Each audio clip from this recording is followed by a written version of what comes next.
Welcome, ladies and gentlemen. My name is Sunesha, and this is your introduction video for Dragon Age Inquisition.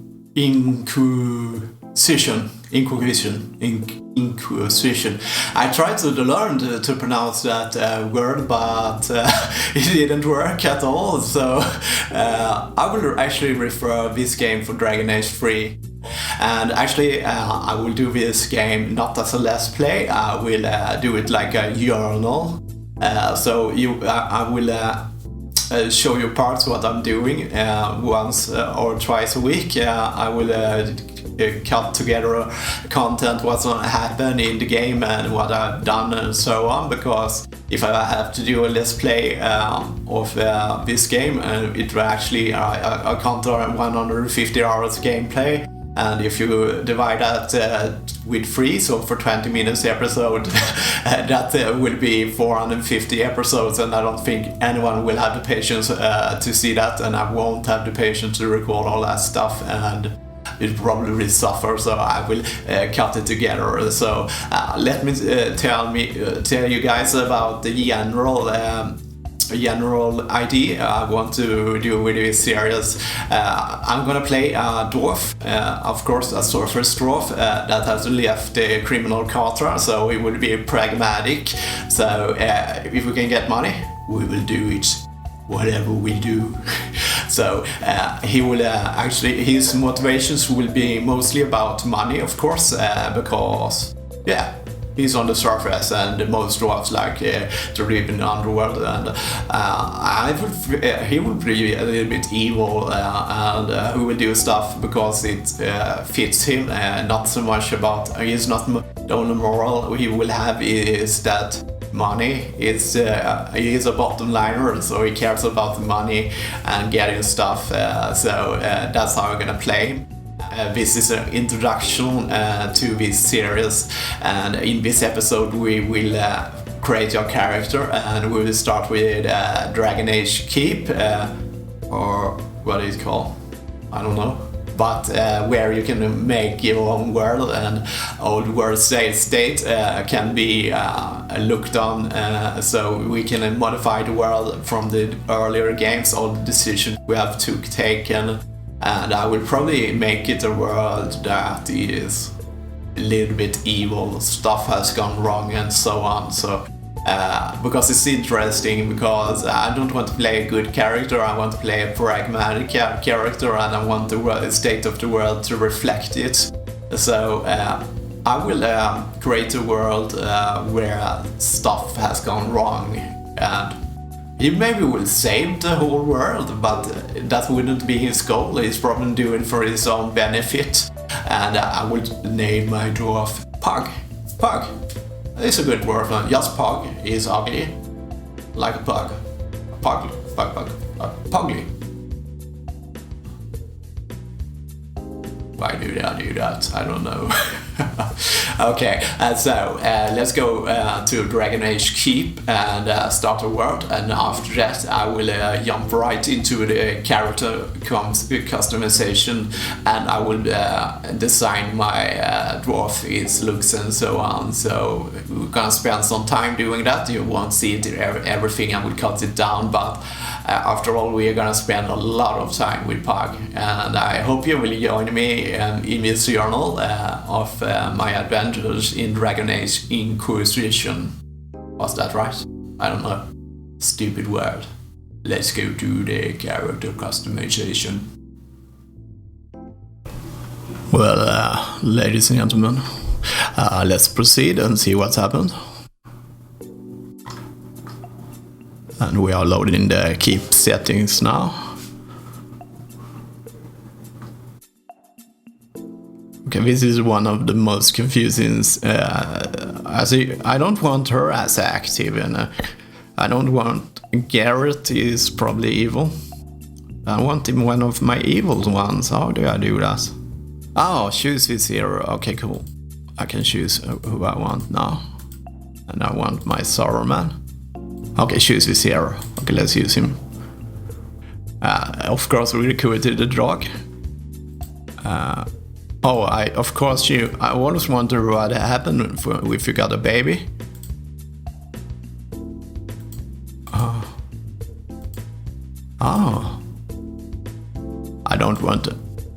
I always wonder what happened with this. Maybe we will get the explanation because I got this answer.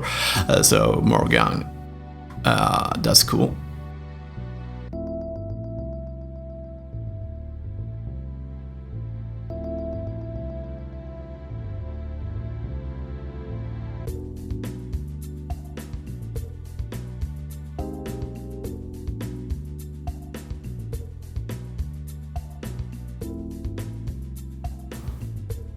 Cool.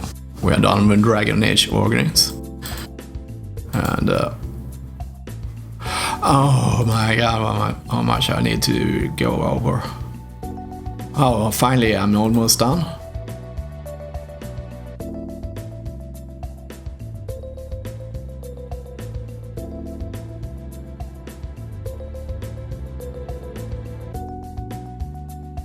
You get the idea?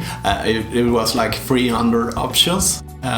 For real, 300 options, more than 300 options to build the world state. So I just show you a little bit of it, so how you choose things. And now that I've seen that, you don't want to see everything because that will took me like 45 minutes to go through 300 options. So let's see the conclusion, and we have Varric from the game telling what happened in the 2 earlier games when I played.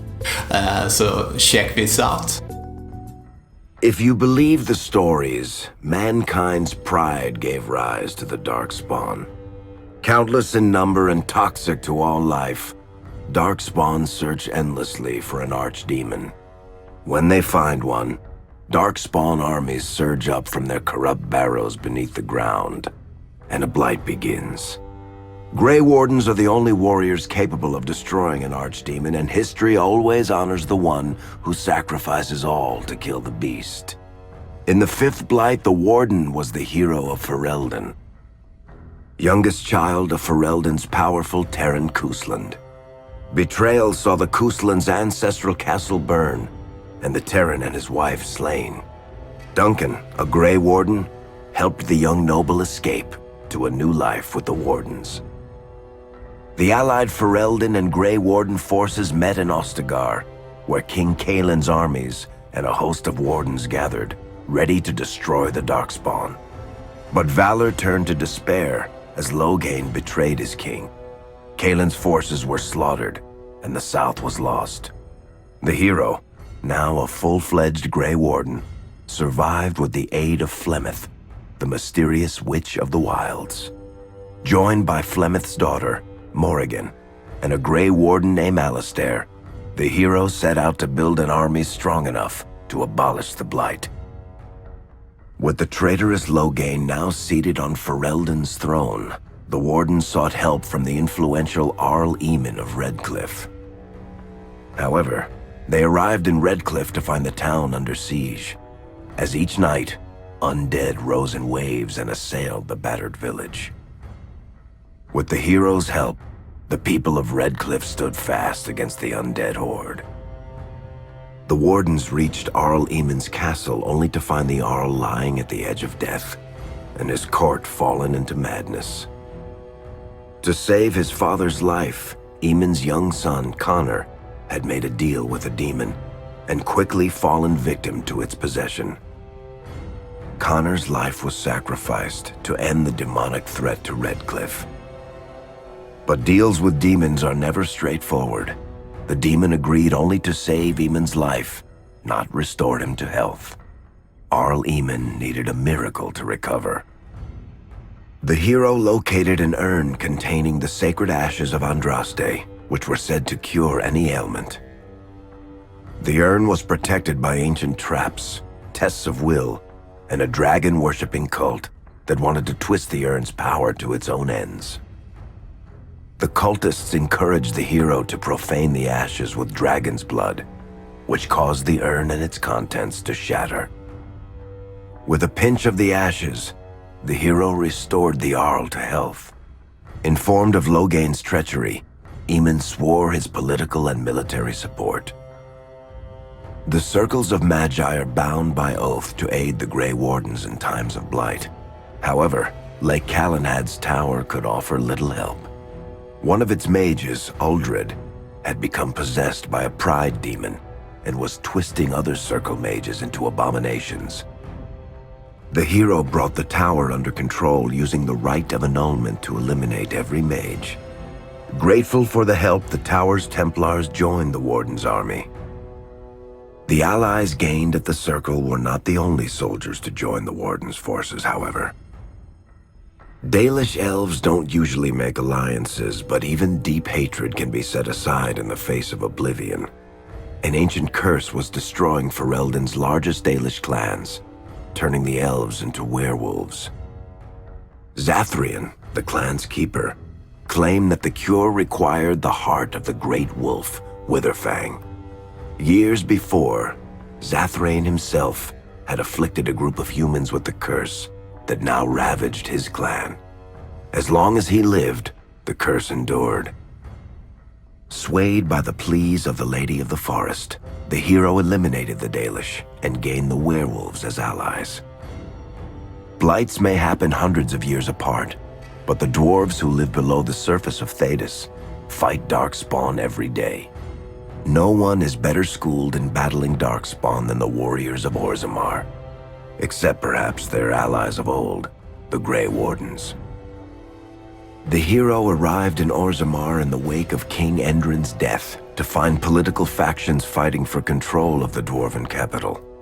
Only the vote of a venerated paragon could break the deadlock to elect a ruler, and order the dwarves to honor their Grey Warden treaty and join the battle against the new blight. The hero set off to find a paragon named Branka, who had disappeared into the deep roads in search of a legendary artifact, the Anvil of the Void, created by the renowned smith Caradon to forge mighty war golems. With Branka's help, the hero restored the Anvil of the Void, and a small army of powerful golems joined the Warden's forces. The hero emerged from the deep roads with a master-forged crown to bestow the Paragon's favor upon whichever rival candidate would be crowned king. Balin, the youngest son of King Endrin who was suspected of foul play, or Haramont, the aging traditionalist backed by the Dwarven Assembly. Balin followed his father to the throne.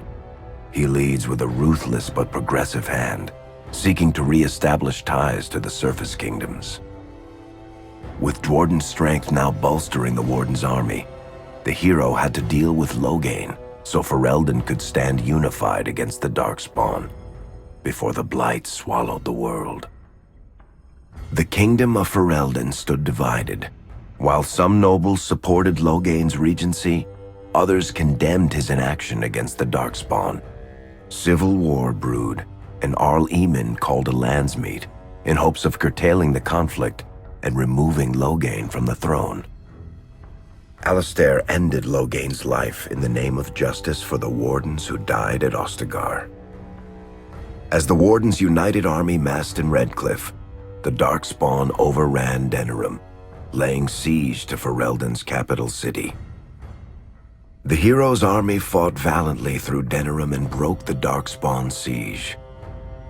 On Fort Dracon's highest tower, the hero's strongest allies fought alongside the Warden in a final heroic battle against the massive Archdemon. The Archdemon was killed without the sacrifice of a Grey Warden's life.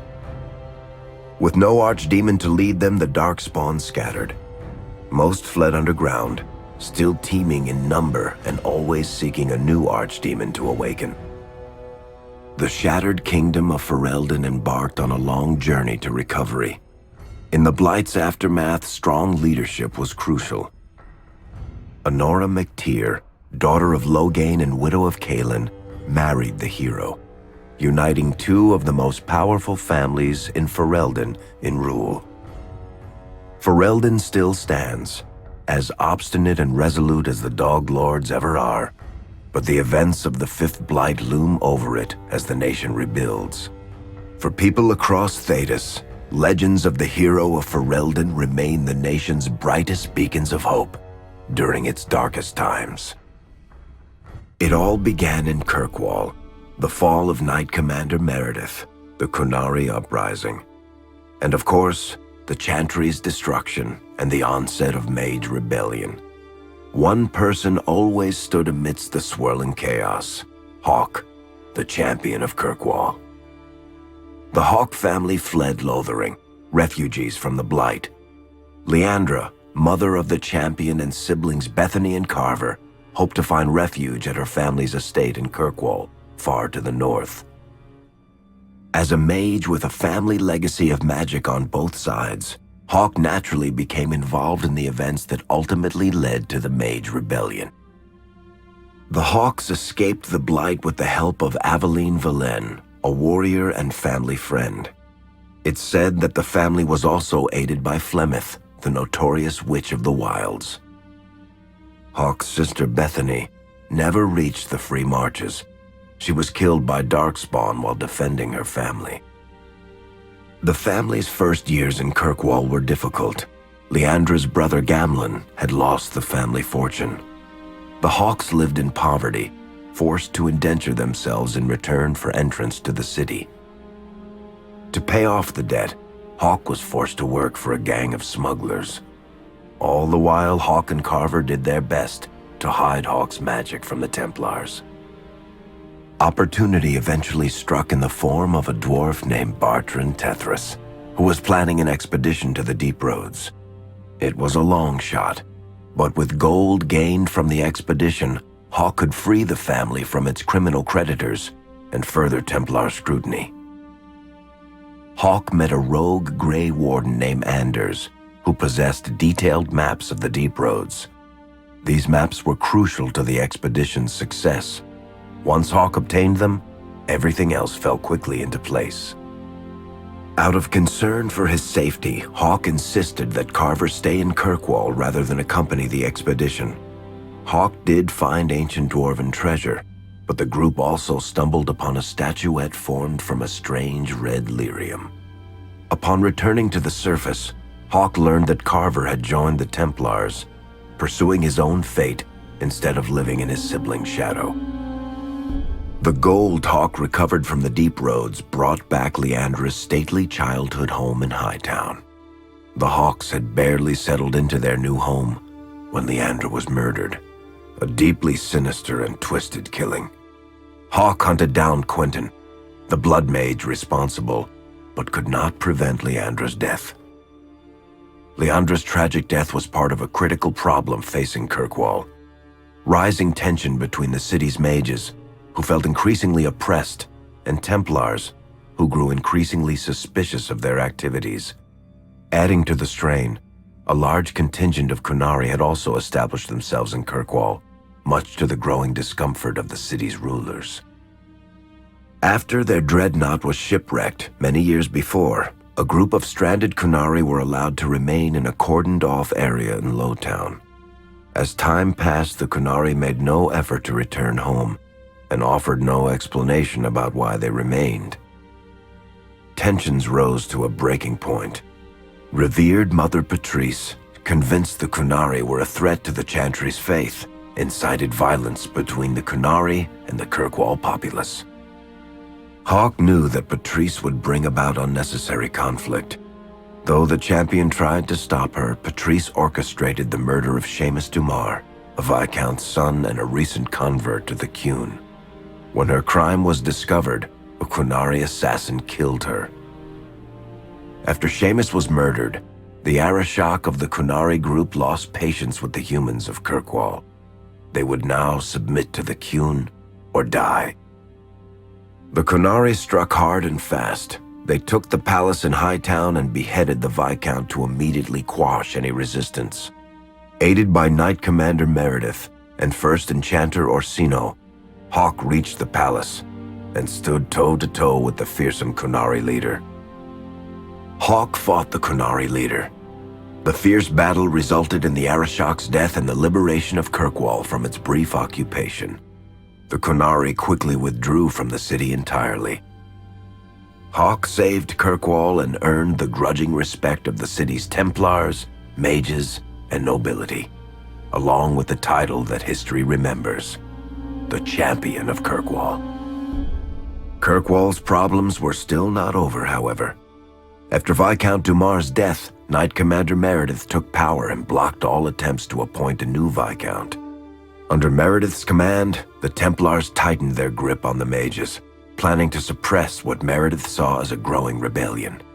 Anders, who spent years fighting for justice and freedom for his fellow mages, saw that the time for negotiation was past.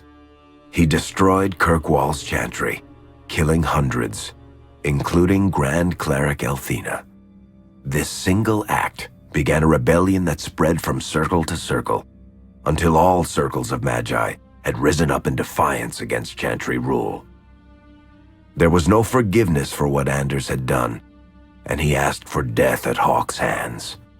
Hawk fulfilled the troubled mage's final request, and many others died along with Anders that day.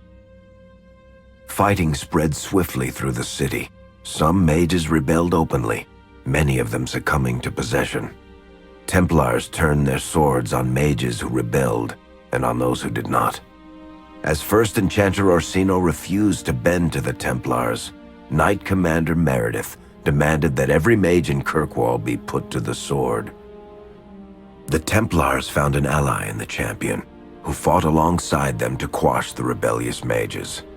In the end, the Templars placed Hawk on the Viscount's throne, for a time at least. The battle proved one thing: Knight Commander Meredith had gone mad.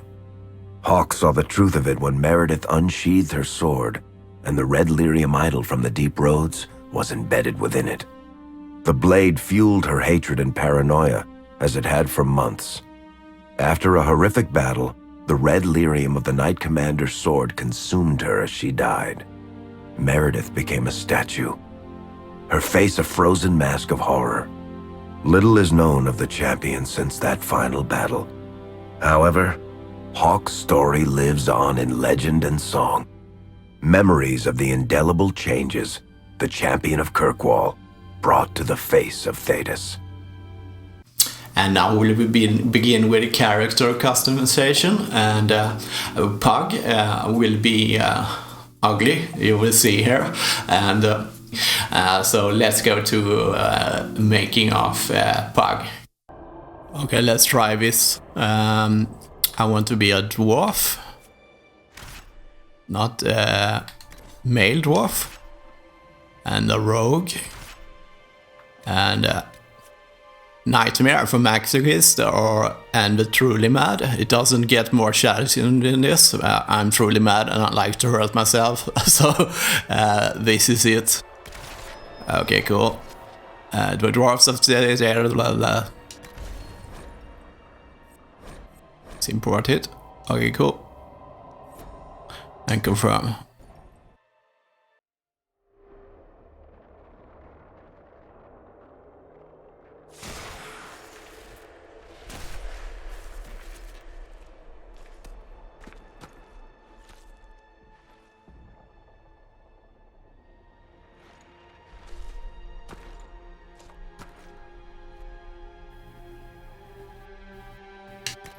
Let's consider general. Modify.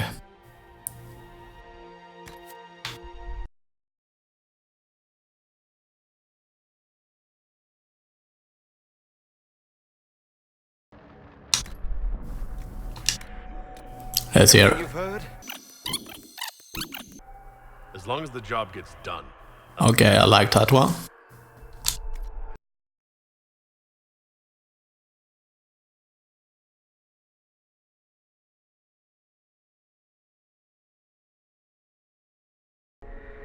I've broken in its nose. Cool.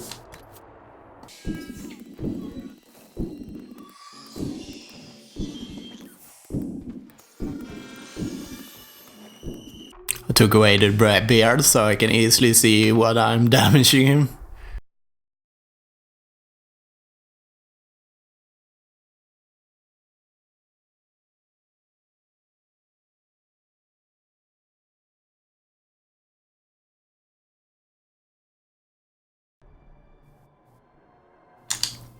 Let's give him no tattoo.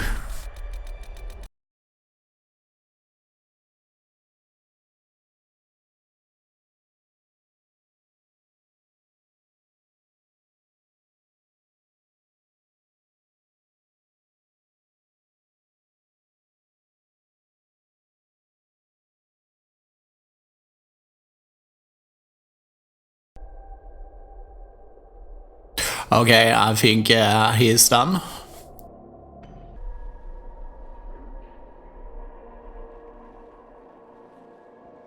And now we are done and everything, and we can start our journey, and I will share this journal once or twice a week, and I hope this video has piqued your interest. And in this series I will do a lot of post commentary and some in-game commentary, but mostly post commentary, so because then I can always record while I'm playing, and I can and I don't will be distracted with other things. And as always, thank you for watching.